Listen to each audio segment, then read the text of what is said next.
Vous croyez qu'un seul bip de téléphone portable peut détruire une famille entière? Moi, je n'y croyais pas. Jusqu'à ce que cela m'arrive. Je m'appelle Morgane, j'ai 58 ans, et aujourd'hui je vais vous raconter comment j'ai découvert le vrai caractère de l'homme que ma fille a choisi d'épouser. Une histoire qui me fait encore trembler les mains quand je prends mon téléphone. C'était un jeudi pluvieux de janvier ici à Lyon. J'étais en train de prendre mon petit déjeuner, regardant par la fenêtre les rues mouillées du quartier de la Croix-Rousse, quand mon téléphone a vibré. Un message de Thomas, mon gendre. Morgane, je dois te confesser quelque chose qui me consume de l'intérieur. Mon cœur s'est emballé. J'ai immédiatement pensé que quelque chose était arrivé à Amélie, ma fille.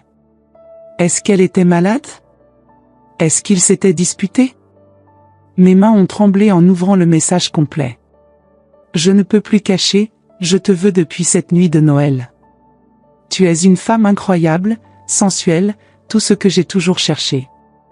Amélie n'a jamais besoin de le savoir. J'ai laissé tomber mon téléphone par terre. Le bruit de l'appareil heurtant les pavés portugais de ma cuisine a résonné comme un coup de feu. Ma tête a tourné, mon estomac s'est noué, et pendant un moment j'ai cru que j'allais m'évanouir. Thomas, le mari de ma fille, le père de mes futurs petits-enfants, était en train de me harceler. Cet homme que j'accueillais chez moi depuis 5 ans, qui mangeait à ma table, que je traitais comme un fils. J'ai ramassé le téléphone avec les mains tremblantes. Il y avait plus de messages qui arrivaient. Je sais que tu ressens aussi quelque chose pour moi. J'ai vu comment tu me regardais à Noël. Nous pouvons nous voir demain. Je suis sûre que ce sera incroyable. Tu es bien plus femme qu'Amélie. Elle n'est qu'une gamine à côté de toi. Chaque mot était comme un coup de poignard dans ma poitrine. Comment osait-il parler de ma fille de cette façon? Comment osait-il me mettre dans cette situation horrible? Mon esprit s'est mis à tourner. Comment cela avait-il pu arriver? J'ai essayé de me souvenir de chaque interaction que j'avais eue avec Thomas au cours des derniers mois. Avais-je fait quelque chose qui aurait pu être mal interprété? Avais-je dit quelque chose d'inapproprié? Non. Jamais. J'avais toujours été correcte avec lui, respectueuse, bienveillante comme une belle-mère doit l'être. Je n'avais jamais, au grand jamais, donné la moindre indication que je pouvais être intéressée par lui de cette façon. J'ai couru aux toilettes et j'ai vomi. Mon corps rejetait cette situation dégoûtante. Je suis restée là, assise sur le carrelage froid, pleurant et tremblant, sans savoir que faire. Mes pensées se sont tournées vers Amélie. Ma petite fille, ma seule enfant, celle pour qui j'avais tout sacrifié après que son père nous avait abandonnés. Comment allais-je lui dire que l'homme qu'elle aimait, l'homme avec qui elle avait bâti sa vie, était en train de harceler sa propre mère? J'ai pensé aux dernières années, à tous les moments où Thomas était venu à la maison. Les déjeuners du dimanche, les anniversaires, les fêtes de fin d'année. Avait-il planifié cela depuis longtemps? Avait-il observé, attendu le bon moment pour faire sa déclaration répugnante? J'ai repensé à cette soirée de Noël qu'il mentionnait dans son message. Qu'est-ce qui avait pu se passer pour qu'il croie que j'étais intéressée par lui? J'avais porté une robe bordeaux, élégante mais certainement pas provocante. J'avais été polie, souriante, comme n'importe quelle hôtesse le serait avec ses invités. Rien de plus. Mais peut-être que pour un homme comme Thomas, la simple politesse d'une femme était interprétée comme de la séduction? Peut-être que son ego démesuré lui faisait croire que toutes les femmes étaient attirées par lui? J'ai essayé de me calmer, de respirer profondément. Il fallait que je prenne une décision. J'ai regardé mon téléphone, qui continuait de vibrer avec de nouveaux messages de Thomas. Je ne pouvais pas laisser cela continuer. J'ai appelé Amélie immédiatement. Elle a répondu joyeusement, comme toujours. « Salut, maman. Comment tu vas? Amélie, je dois te dire quelque chose de très grave à propos de Thomas. » Maman, qu'est-ce qui s'est passé? Tu as une voix bizarre. Ma chérie, assieds-toi. Ton mari m'a envoyé des messages inappropriés. Le silence de l'autre côté de la ligne était assourdissant. Puis, un rire nerveux. Des messages inappropriés? De quoi tu parles? Il a dit qu'il me voulait depuis Noël, j'y étais plus femme que toi. Maman. Tu es folle? Thomas ne ferait jamais une chose pareille. Amélie, j'ai les messages ici. Je peux te les montrer. Je ne veux rien voir. Tu as toujours été jalouse de mon mariage. Tu as toujours essayé de trouver des défauts à Thomas. Ma chérie, pour l'amour de Dieu, je n'inventerai pas une chose pareille. Si, tu l'inventerais. Tu ne supportes pas de me voir heureuse. Je ne veux plus parler de ça. Et elle a raccroché. Je suis restée là, tenant le téléphone, écoutant la tonalité, le cœur brisé. Ma propre fille ne me croyait pas. Elle avait choisi de rester du côté de son mari pervers plutôt que de faire confiance à sa propre mère. J'ai regardé par la fenêtre de ma cuisine, observant les passants qui se dépêchaient sous la pluie fine de Lyon. La vie continuait normalement pour tout le monde, mais pour moi, tout venait de s'effondrer. En l'espace d'une heure, j'étais devenue la victime d'un harceleur et j'avais perdu la confiance de ma fille. J'ai pensé à appeler ma sœur Sylvie, qui vit à Marseille, mais j'ai hésité. Comment expliquer une situation si sordide? Comment faire comprendre à quelqu'un que votre gendre vous harcèle et que votre fille refuse de vous croire? Cette nuit-là, je n'ai pas réussi à dormir. Je me suis retournée dans mon lit, pensant à comment tout avait dégénéré si rapidement. Thomas continuait de m'envoyer des messages pendant toute la nuit, chacun plus explicite, plus dégoûtant que le précédent. Morgane, je sais que tu me veux. Pourquoi tu ne l'admets pas? Amélie est partie travailler. Je peux passer maintenant. Tu me rends fou. Je n'ai jamais autant désiré une femme. J'ai bloqué son numéro, mais il a créé d'autres profils, d'autres comptes. C'était comme s'il avait complètement perdu la notion de ce qu'il faisait. Ou peut-être qu'il savait très bien ce qu'il faisait et que cela faisait partie de son plan tordu. J'ai pensé à aller voir un psychologue, quelqu'un qui pourrait m'aider à comprendre ce qui m'arrivait. Mais j'avais honte. J'avais honte d'être dans cette situation, honte que ma propre fille ne me croie pas, honte de ne pas savoir comment gérer cette crise. Le lendemain matin, j'ai appelé mon travail pour dire que j'étais malade. Je travaille comme secrétaire dans un cabinet d'avocats dans le 2e arrondissement, et je n'étais pas en état de faire face à mes collègues et clients. J'ai passé la journée à la maison, essayant de comprendre comment ma vie avait pu basculer si soudainement. J'ai relu tous les messages de Thomas, essayant de comprendre sa logique tordue. Comment un homme marié, père de famille potentiel, pouvait-il se comporter de cette façon? 3 jours plus tard, Amélie est apparue à ma porte. Elle avait les yeux rouges, comme si elle avait beaucoup pleuré. Mon cœur s'est rempli d'espoir, peut-être qu'elle avait découvert la vérité sur son mari. « Maman, je dois te parler », a-t-elle dit en entrant et en s'asseyant sur le canapé du salon. « Ma chérie, tu as découvert la vérité sur Thomas? » J'ai découvert, oui. J'ai découvert que tu m'avais menti. Mon monde s'est de nouveau écroulé. Amélie, je ne t'ai pas menti. J'ai tous les messages. Il m'a tout raconté, maman. Il m'a dit que tu lui courais après depuis des mois, que tu lui envoyais des messages, que tu étais obsédée par lui. Quoi? J'ai crié, me levant du canapé. Il ment éhontément. Alors prouve-le. Montre-moi ces messages dont tu parles tant. Je vais te les montrer. Je vais te montrer chaque message dégoûtant que ce salaud m'a envoyé. Et c'est ainsi qu'a commencé la guerre la plus douloureuse de ma vie. Une guerre entre mère et fille, entre vérité et mensonge, entre amour et trahison. Vous pensez que j'ai réussi à prouver à ma fille que son mari est un salaud? Ou est-ce qu'elle a continué à croire à ses mensonges? Et que feriez-vous si vous étiez Thomas et que vous découvriez que vous avez été démasqué? L'histoire ne fait que commencer, et ce qui s'est passé dans les prochains chapitres va vous choquer. Ne partez pas, parce que vous devez savoir comment cette situation s'est résolue. Est-ce que j'ai réussi à sauver ma fille de cet homme? Ou est-ce que je l'ai perdue pour toujours? Continuez à regarder, parce que ce qui vient ensuite va vous couper le souffle. J'ai pris mon téléphone portable avec les mains tremblantes de rage. Amélie était là, dans mon salon, me regardant avec ce regard de méfiance qui me brisait le cœur. Ma propre fille doutait de moi à cause de ce vermine. Très bien, Amélie. Tu veux voir les preuves? Tu vas tout voir. J'ai ouvert WhatsApp et j'ai montré les messages à ma fille. J'ai vu son expression changer au fur et à mesure qu'elle lisait chaque ligne dégoûtante que Thomas avait écrite. Son visage est devenu pâle, puis rouge, puis pâle à nouveau. Ce ne peut pas être vrai, a-t-elle murmuré, prenant le téléphone de mes mains. Lis tout, ma chérie. Chaque message répugnant que ton mari m'a envoyé. Amélie a pris presque 20 minutes pour tout lire. Je l'observais, voyant comme ses mains tremblaient, comme ses yeux se remplissaient de larmes.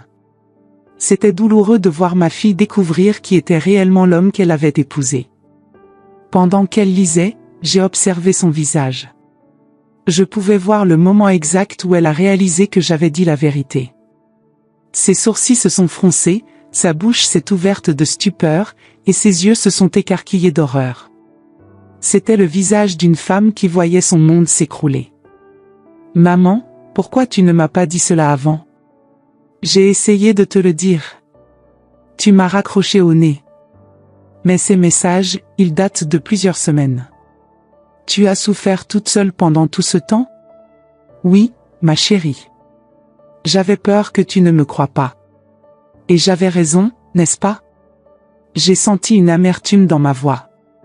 Ces semaines d'angoisse, de nuits blanches, d'humiliation, tout cela aurait pu être évité si ma fille m'avait fait confiance dès le début. Amélie a commencé à pleurer. Ce n'étaient pas des pleurs normaux, c'étaient des pleurs de désespoir, de quelqu'un qui voit son monde s'effondrer. Elle s'est jetée sur le canapé et a sangloté comme je ne l'avais pas vue depuis qu'elle était enfant. Maman, qu'est-ce que je vais faire? Je l'aime. Ma chérie, tu ne l'aimes pas lui. Tu aimes l'image qu'il a créée pour toi. Le vrai Thomas, c'est ça, ai-je dit, pointant vers le téléphone. Un homme qui harcèle sa belle-mère et qui a encore le culot de mentir à sa femme. Mais et s'il a changé? Et s'il regrette? Amélie, regarde ces messages. Il m'a envoyé ça hier soir. Il n'a rien changé du tout. C'était vrai. Thomas avait continué à m'envoyer des messages même après que j'avais bloqué tous ses numéros. Il avait créé de faux profils sur les réseaux sociaux, m'avait suivi dans la rue, était apparu sur mon lieu de travail. Il était en train de devenir un harceleur. J'ai repensé à tous ces moments où j'avais eu peur de sortir de chez moi. Ces moments où j'avais regardé par la fenêtre avant d'ouvrir la porte, craignant de le voir là. Ces nuits où j'avais mal dormi, me demandant s'il n'allait pas essayer de forcer l'entrée de ma maison. Je dois le confronter, a dit Amélie en se levant. Non, ma chérie. N'y va pas seule. Il pourrait devenir violent. Alors viens avec moi, maman. C'est toi qui as l'épreuve. Quelle situation plus étrange dans ma vie. J'allais accompagner ma fille pour confronter son mari au sujet du harcèlement qu'il avait fait sur moi. Cela ressemblait à un cauchemar. Nous sommes arrivés à leur appartement dans le quartier de Bellecour vers 7 heures du soir. L'immeuble haussmannien avec ses balcons en fer forgé me rappelait ironiquement des temps plus heureux, quand j'étais fière du choix de logement de ma fille. Thomas regardait la télévision dans le salon, buvant une bière. Quand il nous a vus entrer ensemble, son visage a complètement changé. J'ai vu un flash de panique dans ses yeux avant qu'il ne reprenne sa composure.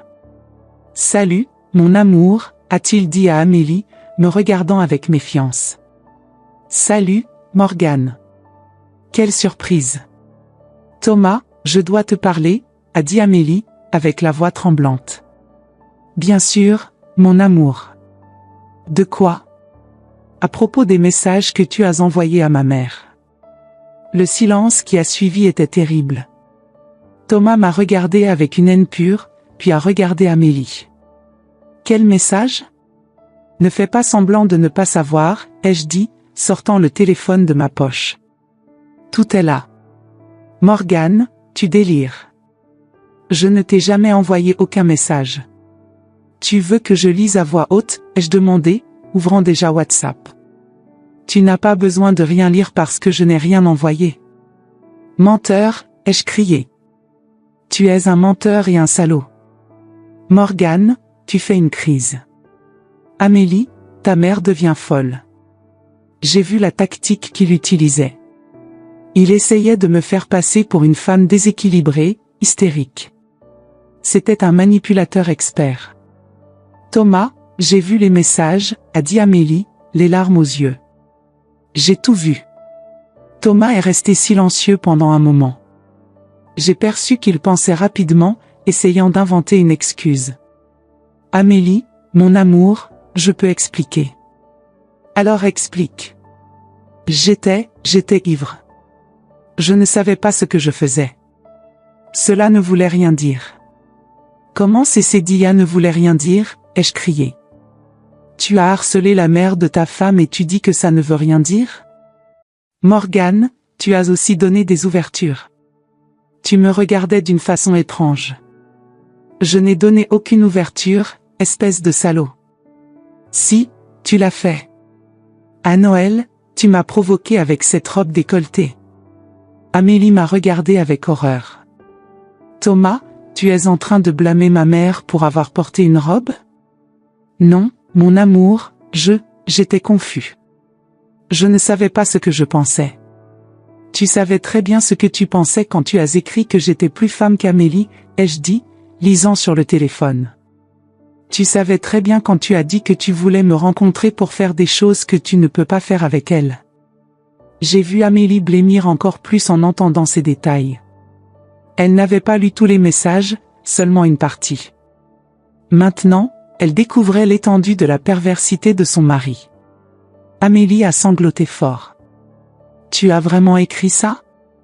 Thomas a essayé de prendre le téléphone de ma main, mais je me suis écartée. Ça ne servira à rien, Thomas. J'ai tout sauvegardé. J'ai envoyé des copies à ma sœur, à mon ami, à tout le monde. Si tu essaies de me faire du chantage ou de me menacer, tout le monde saura quel genre d'homme tu es. Tu es une vieille sorcière, a-t-il crié, perdant sa composure.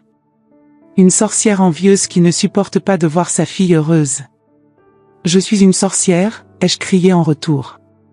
C'est toi qui as harcelé ta belle-mère et c'est moi qui suis la sorcière? Ça suffit, a crié Amélie. Ça suffit vous deux.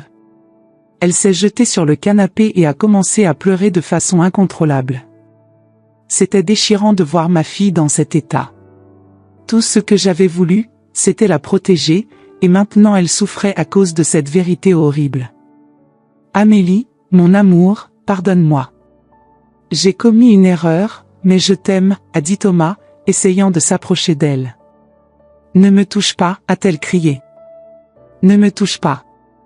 Ma chérie, partons d'ici, ai-je dit, la prenant par le bras. Non. Vous n'allez nulle part, a crié Thomas. Amélie, tu es ma femme. Tu vas rester ici et nous allons résoudre ça. Elle ne va rien résoudre avec toi, ai-je dit. Tu es un abuseur. Je ne suis pas un abuseur. Je me suis juste trompé. Tu ne t'es pas trompé. Tu m'as persécuté pendant des semaines. Tu as créé de faux profils, tu m'as suivi dans la rue, tu es apparu à mon travail. C'est un crime. Thomas est devenu blanc.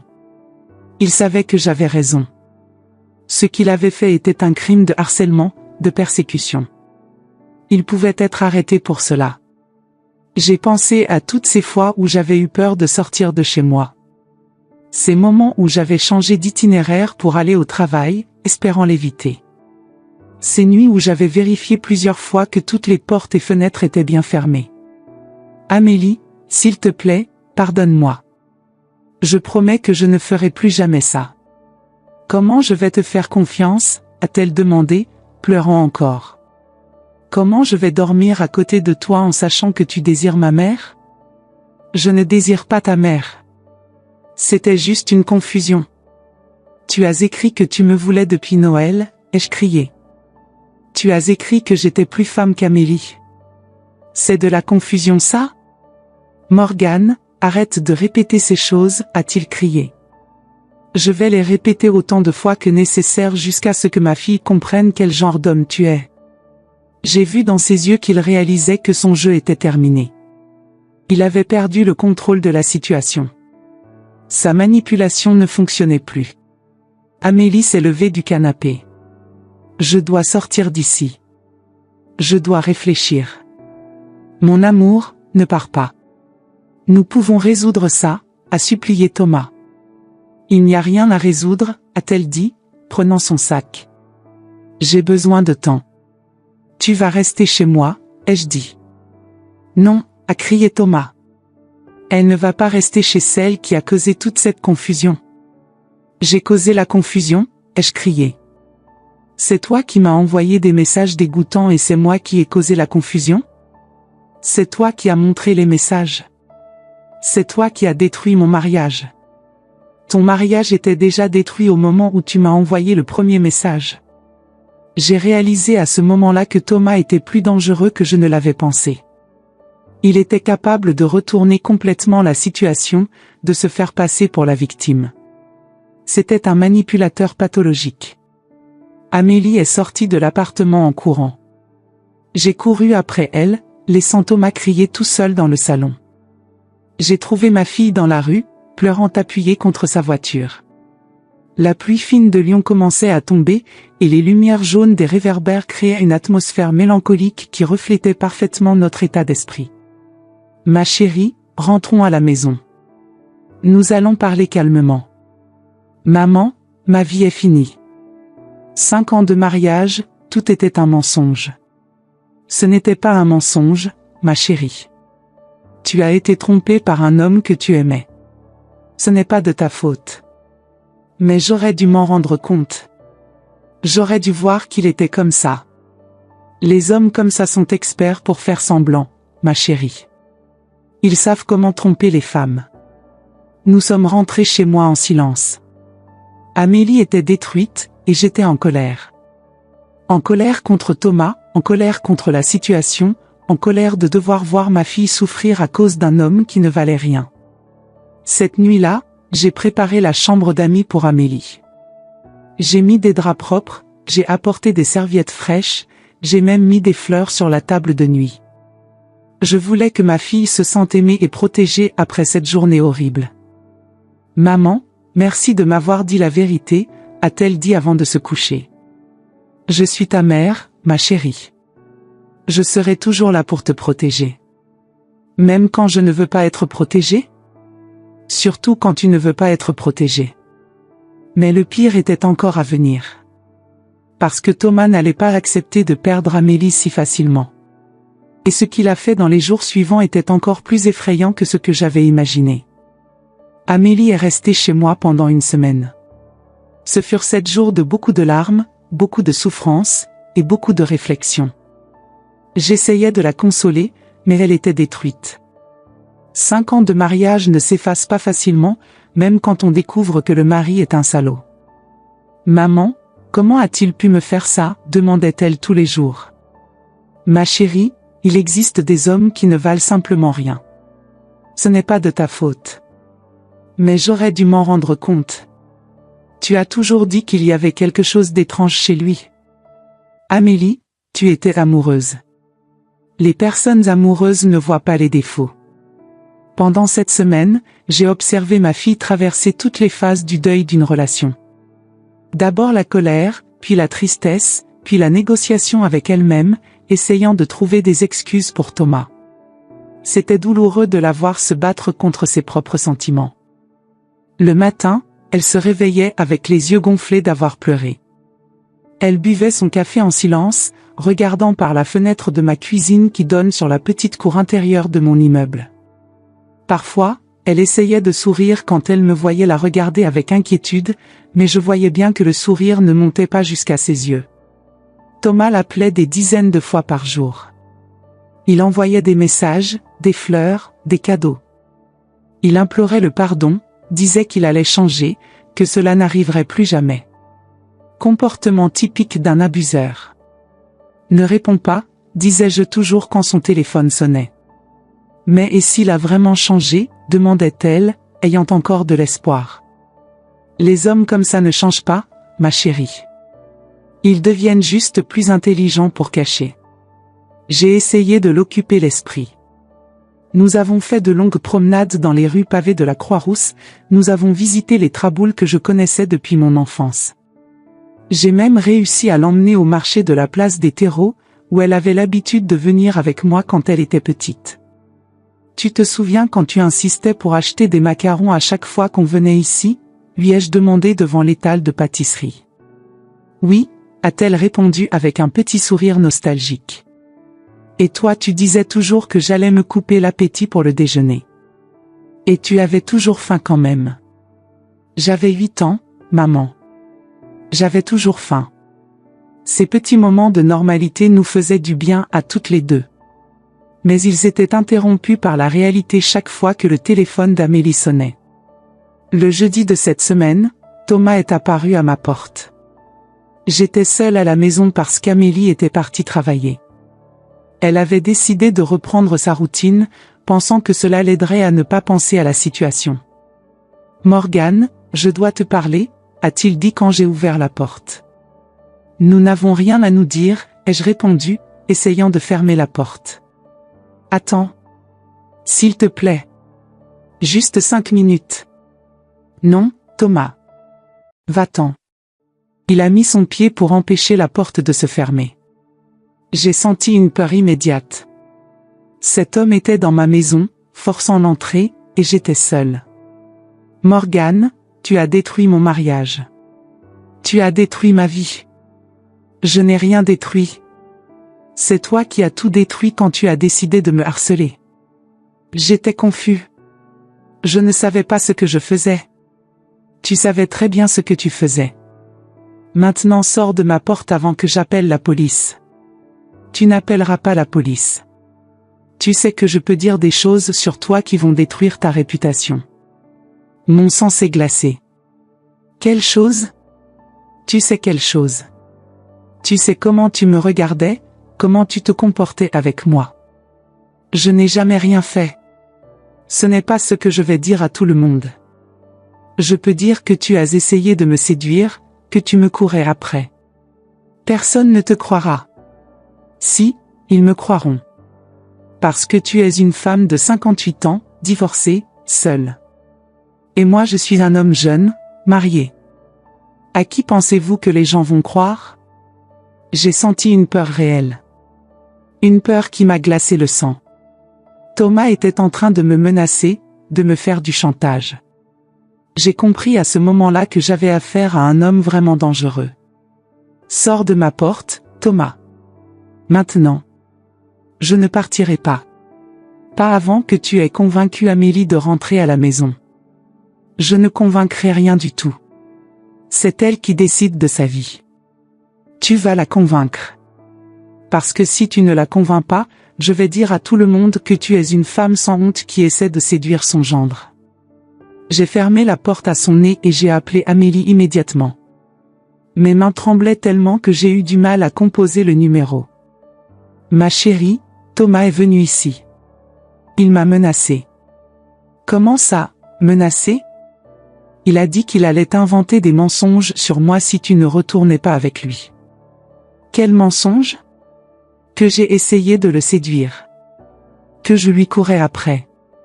Amélie est restée silencieuse pendant un moment. Un silence qui m'a fait peur. Maman, tu es sûre que tu n'as donné aucune ouverture? Mon cœur s'est arrêté. Ma propre fille doutait de moi à nouveau. Amélie, tu me demandes si j'ai donné des ouvertures à ton mari? Non, maman, c'est que, il dit des choses. Quelles choses? Il a dit que tu le regardais d'une façon étrange. Que tu trouvais toujours un moyen de rester seule avec lui. Amélie. Tu es en train de le croire? Non, maman, je suis juste confuse. Je ne sais plus qui croire. Tu as ces messages. Tu as vu de tes propres yeux. Mais il a dit que tu l'avais provoqué. Que tu l'avais rendu confus. Je n'ai rien fait. Je suis ta mère, Amélie. Comment peux-tu douter de moi? Maman, je ne doute pas. J'ai juste besoin de temps pour tout assimiler. Tu as besoin de temps pour assimiler que ton mari a harcelé ta mère et qu'il a encore le culot d'inventer des mensonges sur elle? Ce n'est pas ça, maman. C'est exactement ça, Amélie. Tu commences à le croire à nouveau. Et j'avais raison. Dans les jours suivants, j'ai perçu que Thomas réussissait à manipuler Amélie à nouveau. Il était un maître pour se faire passer pour victime, pour retourner la situation. J'ai passé ces jours dans l'angoisse, sentant que je perdais ma fille une fois de plus. Je la voyais qui répondait aux appels de Thomas, qui lisait ses messages avec moins de dégoût, qui commençait à remettre en question sa propre réaction. Un soir, je l'ai surprise en train de regarder leurs photos de mariage sur son téléphone. Elle pleurait, mais c'était des larmes de nostalgie, pas de colère. Ma chérie, à quoi tu penses? Je pense à tout ce qu'on a vécu ensemble. Les bons moments aussi. Amélie, les bons moments ne justifient pas ce qu'il t'a fait. Il ne m'a rien fait, maman. Il t'a fait quelque chose à toi.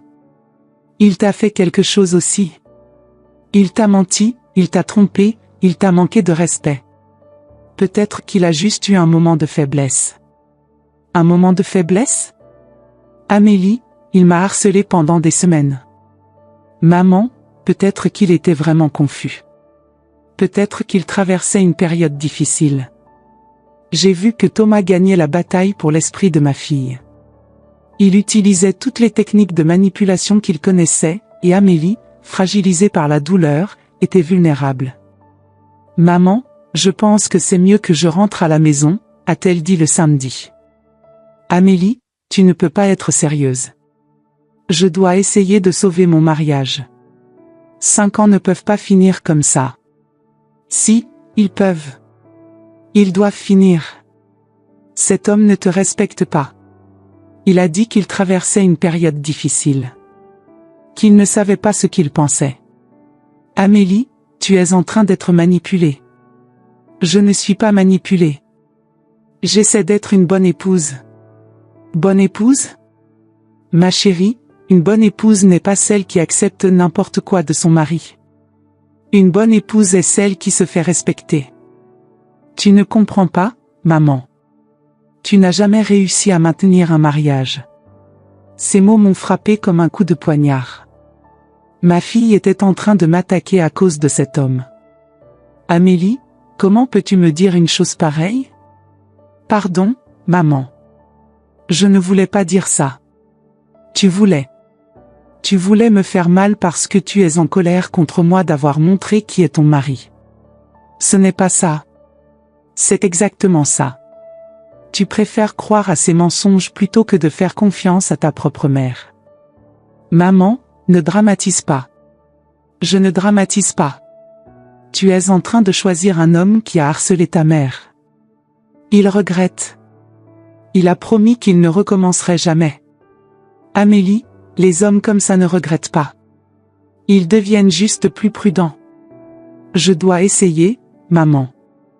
Je dois lui donner une chance. Tu n'as pas à donner de chance. Tu dois te faire respecter. Tu ne comprends pas ce que c'est d'aimer quelqu'un, maman. Tu as toujours été seule. À nouveau ce coup de poignard. Ma fille m'attaquait là où ça faisait le plus mal. Très bien, Amélie. Si tu veux retourner avec lui, retourne. Mais ne viens pas pleurer quand il fera quelque chose de pire. Il ne fera rien de pire. Si, il le fera. Parce que maintenant il sait qu'il peut faire n'importe quoi et que tu lui pardonneras. Ce n'est pas vrai? C'est vrai. Tu es en train de lui montrer que tu n'as pas d'amour-propre. J'ai de l'amour-propre. Non, tu n'en as pas. Une femme qui a de l'amour-propre ne retourne pas avec un homme qui a harcelé sa propre mère. Amélie a pris ses affaires et est partie. Je suis restée seule dans ma maison, le cœur brisé, voyant ma fille commettre la plus grosse erreur de sa vie. Cette nuit-là, j'ai pleuré comme je n'avais pas pleuré depuis des années. J'ai pleuré pour ma fille, pour moi, pour cette situation horrible que Thomas avait créée. J'ai pleuré pour l'innocence perdue d'Amélie, pour sa confiance brisée, pour notre relation qui était maintenant tendue. J'ai regardé par la fenêtre de ma chambre, observant les lumières de Lyon qui scintillaient dans la nuit. Quelque part dans cette ville, ma fille était en train de se réconcilier avec un homme qui l'avait humiliée, qui m'avait harcelé, qui avait détruit notre famille. J'ai pensé à appeler ma sœur Sylvie, mais il était trop tard. Et puis, que pouvais-je lui dire? Que j'avais échoué à protéger ma fille? Que j'avais perdu la bataille contre un manipulateur? Mais ce qui s'est passé après était encore pire. Parce que Thomas n'avait rien changé. Et ce qu'il m'a fait quand il a su qu'il avait gagné était d'une cruauté que je n'avais jamais imaginé qu'il serait capable. J'ai compris cette nuit-là que j'avais sous-estimé Thomas. Il n'était pas juste un homme faible qui avait eu un moment d'égarement. Il était un prédateur, un manipulateur expert qui savait exactement comment détruire les relations, comment retourner les situations à son avantage. Et maintenant, il allait me faire payer pour avoir osé le défier. 2 semaines après qu'Amélie soit retournée chez Thomas, ma vie est devenue un enfer. Il a mis à exécution toutes les menaces qu'il avait faites. D'abord, il a répandu des mensonges sur moi à tous les voisins. Il disait que j'étais une femme sans honte qui avait essayé de le séduire. Que j'étais jalouse de ma fille et que je voulais détruire son mariage. Morgane, c'est vrai que tu as dragué Thomas, m'a demandé Madame Dubois, ma voisine de 70 ans. Bien sûr que ce n'est pas vrai. C'est lui qui m'a harcelé. Mais il a dit que tu le provoquais. Il a menti. J'ai ces messages. Ah, les messages, de nos jours, n'importe qui peut inventer des messages sur le téléphone portable. J'ai réalisé que Thomas avait été malin. Il avait répandu sa version de l'histoire avant que je puisse me défendre. Et les gens l'avaient cru parce qu'il était un homme, jeune, et moi j'étais une femme de 58 ans, divorcée. Ensuite, il a commencé à me persécuter pour de vrai. Il passait en voiture devant chez moi plusieurs fois par jour. Il apparaissait au supermarché où je faisais mes courses. Il restait planté dans la rue, me regardant avec un sourire sarcastique. « Salut, Morgane », m'a-t-il dit un jour quand je rentrais du travail. « Comment tu vas ? Écarte-toi de mon chemin, Thomas. Pourquoi tant d'hostilité ? Nous sommes de la famille. Nous ne sommes pas de la famille. Si, nous le sommes. Je suis ton gendre. Et tu es ma belle-mère, chérie. » La façon dont il a dit « chérie » m'a dégoûté. Arrête de me persécuter, Thomas. C'est un crime. Je ne persécute personne. Je suis juste poli avec ma belle-mère. Poli ? Tu as répandu des mensonges sur moi. J'ai juste dit la vérité. Que tu as essayé de me séduire et quand je t'ai rejeté, tu as inventé des mensonges sur moi. Tu es un psychopathe. Je suis un homme qui a récupéré sa fille. Et tu es une femme frustrée qui n'arrive pas à l'accepter. J'ai commencé à avoir peur de sortir de chez moi. Thomas était toujours dans les parages, toujours en train de me surveiller. Et le pire, c'est qu'Amélie ne me croyait pas. Maman, Thomas m'a dit que tu inventes encore des choses sur lui. Amélie, il me persécute. Il a dit que c'est toi qui le provoques. Que tu apparais dans les endroits où il est. Je n'apparais nulle part. C'est lui qui me suit. Maman, tu deviens paranoïaque. Paranoïaque ? Ma chérie, ton mari me persécute et tu dis que je suis paranoïaque ? Il ne persécute personne. Il travaille, il vit sa vie. Amélie, tu redeviens aveugle. Je ne suis pas aveugle. Je suis réaliste. Tu n'acceptes pas que je sois retournée avec lui. Je n'accepte pas, c'est vrai ? Parce que tu es retournée avec un homme qui ne te respecte pas. Il me respecte. Il a changé. Changé ? Il me persécute. Il ne persécute rien du tout. Arrête d'inventer des choses. J'ai réalisé que j'avais complètement perdu ma fille. Thomas avait réussi à lui faire un lavage de cerveau. Elle croyait tout ce qu'il disait et doutait de tout ce que je disais. 1 mois plus tard, la situation a empiré encore. Thomas a recommencé à m'envoyer des messages. Mais cette fois, c'étaient des messages de menaces. Morgane, tu n'aurais pas dû t'attaquer à moi. Maintenant tu vas payer pour avoir essayé de détruire mon mariage. Tu es une femme très seule. Ce serait dommage s'il t'arrivait quelque chose. J'étais terrifiée. Il me menaçait clairement. J'ai couru au commissariat. Commissaire, je dois déposer une plainte. Je suis persécutée et menacée. Quel est votre nom, madame? Morgane Dubois. Mon gendre me persécute et me menace. Le commissaire m'a regardé avec méfiance. Votre gendre? Pourquoi ferait-il ça? Parce qu'il m'a harcelé et que j'ai tout dit à ma fille. Ah, je vois. Et vous avez des preuves de ces menaces? J'ai les messages. J'ai montré les messages au commissaire. Il a tout lu attentivement. Madame, ces messages sont très vagues. Ils ne constituent pas une menace claire. Comment ça, vague? Il a dit que ce serait dommage s'il m'arrivait quelque chose. Mais il n'a pas dit spécifiquement qu'il allait vous faire quelque chose. Commissaire, il me persécute. Il passe devant chez moi, il me suit au supermarché. Vous avez des témoins? J'ai les voisins qui ont vu. Madame, je dois être honnête avec vous. Nous avons déjà reçu une plainte vous concernant.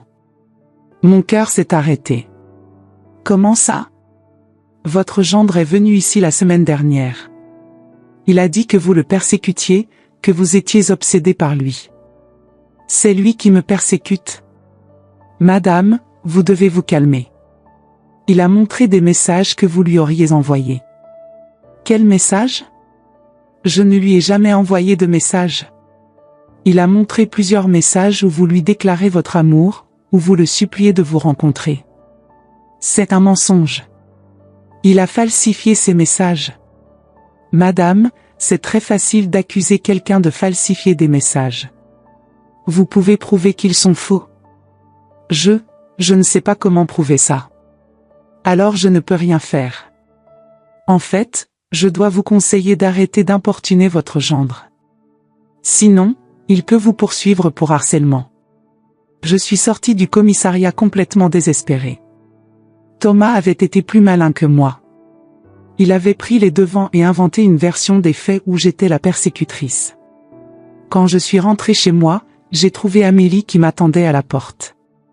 Elle était furieuse. « Maman, tu es allée à la police? » « Oui, ma chérie. Ton mari me menace. Il m'a dit que tu étais allée là-bas inventer des mensonges sur lui. » Amélie, il a montré de faux messages à la police. Il a dit que c'est moi qui le persécute. Et tu ne le fais pas? Bien sûr que non. Maman, il m'a montré les messages que tu lui as envoyés. Quel message? Tu as écrit que tu l'aimes, que tu ne peux pas vivre sans lui, que tu veux le rencontrer. Je n'ai jamais écrit ça. C'est là, sur son téléphone. Amélie m'a montré le téléphone de Thomas. Il y avait des dizaines de messages envoyés de mon numéro vers lui. Des messages déclarant de l'amour, demandant des rendez-vous, suppliant de l'attention. Amélie, je n'ai pas envoyé ces messages. Il a tout falsifié. Comment il aurait pu falsifier? Ils viennent de ton numéro. Je ne sais pas comment il a fait, mais ce n'est pas moi. Maman, tu as besoin d'aide. Tu es obsédée par mon mari. Amélie, il me manipule et il te manipule. Non, maman. C'est toi qui essaies de me manipuler. Depuis le début, tu as voulu détruire mon mariage. Ma chérie, bon sang, réveille-toi. Cet homme est un psychopathe. La psychopathe ici, c'est toi, maman. C'est toi qui persécutes un homme marié. Amélie, tu es ma fille. Comment peux-tu me parler comme ça? C'est toi qui as oublié que j'étais ta fille quand tu as décidé de draguer mon mari. Je n'ai dragué personne. Si. Et maintenant tu inventes des mensonges parce qu'il t'a rejeté. Amélie est partie, me laissant seule et désespérée. Ma propre fille s'était complètement retournée contre moi. Cette nuit-là, Pendant que je pleurais dans mon lit, le téléphone a sonné. C'était Thomas. Allô, Morgane. Qu'est-ce que tu veux? Je veux que tu saches que tu as gagné. Gagné quoi? Tu as réussi à détruire notre famille. Félicitations. Je n'ai rien détruit. C'est toi qui as tout détruit. Non, Morgane. C'est toi qui n'as pas su perdre. C'est toi qui n'as pas accepté que je ne veuille pas de toi. Je n'ai jamais voulu de toi. Si, tu me voulais. Et quand je t'ai rejeté, tu as inventé toute cette histoire. Tu es un menteur. Je suis un homme qui a réussi à prouver la vérité. Maintenant tout le monde sait quel genre de femme tu es. Quel genre de femme? Une femme désespérée, obsessionnelle, qui n'arrive pas à accepter le rejet. Tu vas payer pour ça, Thomas. Non, Morgane. C'est toi qui vas payer. Parce que maintenant tu as perdu ta fille pour toujours. Et il a raccroché. J'ai passé les jours suivants dans un désespoir complet. Amélie ne me cherchait plus. Les voisins me regardaient avec méfiance. Au travail, les gens chuchotaient quand je passais. Thomas avait réussi à détruire ma réputation complètement. Il avait retourné la situation de telle façon que j'étais devenue la méchante de l'histoire.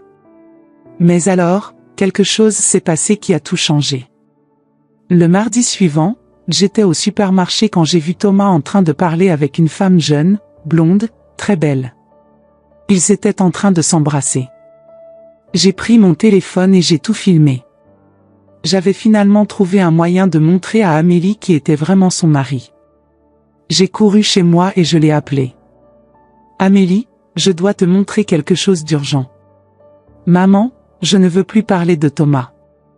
Ma chérie, il te trompe. Je l'ai filmé en train d'embrasser une autre femme. Tu inventes encore. Je n'invente pas. J'ai la vidéo. Alors envoie-la-moi. J'ai envoyé la vidéo. Quelques minutes plus tard, elle m'a rappelé, en pleurant. Maman, c'est vrai. Il me trompe. Ma chérie, maintenant tu me crois? Maman, pardonne-moi. Pardonne-moi de ne pas t'avoir cru. Tu n'as pas besoin de t'excuser, ma chérie. Tu as été manipulée par un homme très malin. Mais comment il a réussi à faire ces faux messages? Il existe des applications qui peuvent falsifier des messages, ma chérie. Il a dû en utiliser une. Maman, j'ai tout gâché. J'ai perdu ma mère à cause d'un homme qui ne valait rien. Tu n'as pas perdu ta mère, ma chérie. Je serai toujours là pour toi. Et maintenant? Qu'est-ce que je fais? Maintenant tu divorces et tu reconstruis ta vie. Mais il va répandre des mensonges sur moi aussi. Non, il ne le fera pas, ma chérie. Parce que maintenant nous avons des preuves contre lui. C'est lui qui doit avoir peur. Et c'est comme ça que j'ai réussi à sauver ma fille. Ce n'était pas facile, ce n'était pas rapide, mais j'ai réussi. Thomas a essayé de détruire notre famille, mais à la fin, c'est lui qui a détruit sa propre vie. Amélie a divorcé et est revenue vivre chez moi. Nous sommes plus unis que jamais. Nous avons appris qu'il existe des personnes dans ce monde qui sont capables de tout pour obtenir ce qu'elles veulent.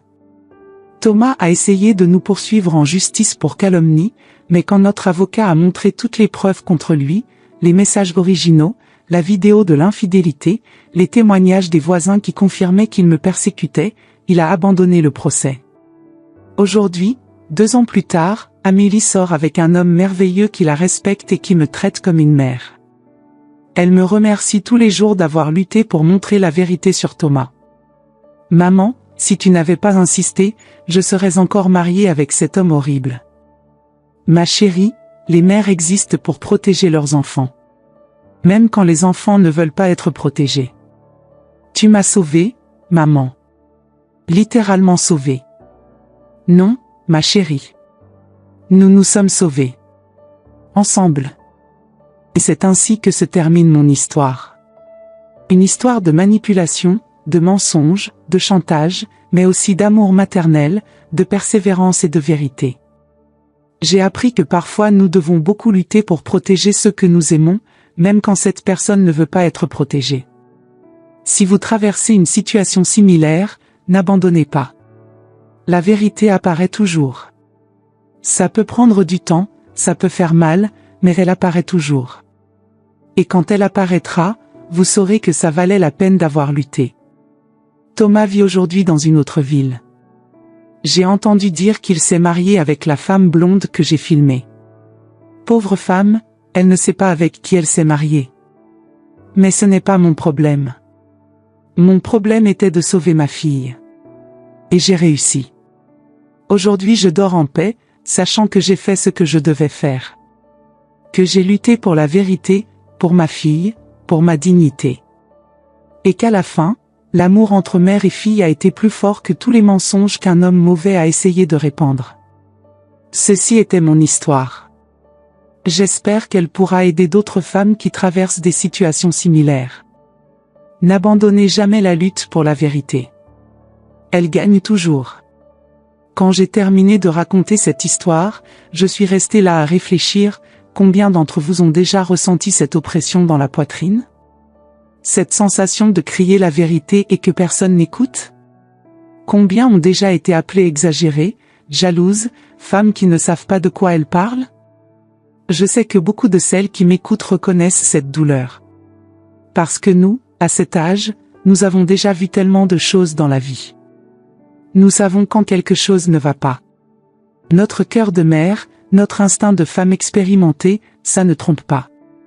Mais le monde préfère écouter les plus jeunes, les plus modernes, n'est-ce pas? Combien de fois avez-vous dû avaler un « tu exagères » quand vous avez essayé de protéger quelqu'un?